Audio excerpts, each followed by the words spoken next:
Hey guys, good morning. કેમ છો બધા? મજામાં ને? આજે અમને જવું છે બારે, તો ચાલો જલ્દી હું રેડી થઈ જાઉં. તો અમે લોકો નીકળી ગયા છીએ અમારા ઘરેથી. અમે જઈએ છીએ મારા મામા સસરાના ઘરે. તો આજે ત્યાં રિંગ સેરેમનીનો ફંક્શન છે. તો અમે લોકો આવી ગયા ત્યાં મામા સસરાને ત્યાં. તો એ લોકોની રિંગ સેરેમની શરૂ થવાની જ હતી. આ થઈ ગઈ એમની રિંગ સેરેમની શરૂ. દીદીએ પહેરાવી જીજુને રિંગ, પછી જીજુએ પહેરાવી દીદીને રિંગ. તો આ થઈ ગઈ એમની રિંગ સેરેમની. એન્ડ પછી એ લોકોએ ફોટો પાડ્યા, વિડીયોઝ. પછી દીદીના જેઠાણી એમને મીઠાઈ ખવડાવી. આ એમની બે ક્યુટીઝ.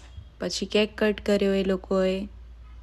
રાહુલને લાગી હતી ભૂખ એટલે જલ્દી જમવા બેસી ગયા. પછી હું જમવાનું લઈ ત્યાં બેઠી. શ્રીખંડ, પૂરી, શાક, પાપડ, સલાડ, પછી દાળ ભાત, છાશ બધું હતું જમવામાં. પછી અમે જમીને બધા બેઠા ત્યાં. પછી એમણે આપ્યું મને ફૂલ. જોવો છે ને, ઓફ. પછી મેં ફૂલ નાખી માથામાં. પછી થોડાક ફોટો ક્લિક કર્યા, વિડીયો.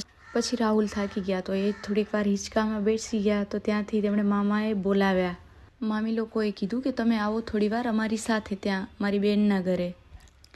અમે લોકો બેસી ગયા ગાડીમાં.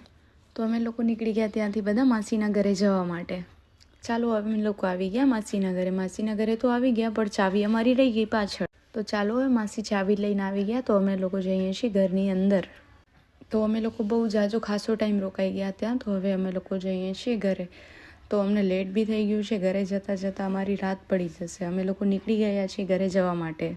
તો રસ્તામાંથી મેં થોડા ફ્રૂટ્સ એન્ડ શાકભાજી લઈ લીધી. તો ચાલો, સકરટેટી, ટામેટાં, મૂળા, પછી પપીતું ને ગાજર. તો ચાલો ગાઈસ, અમે આવી ગયા છીએ અમારા ઘરે. તો અમે લોકો થઈ ગયા છીએ ફ્રેશ. હવે અમને જવું છે અમારા ફ્રેન્ડના ઘરે. તો અમારા લોકોને થોડું બહાર જવું છે. તો એ તમને અમે બતાવશું અમારા સેકન્ડ બ્લોગમાં. Bye bye guys.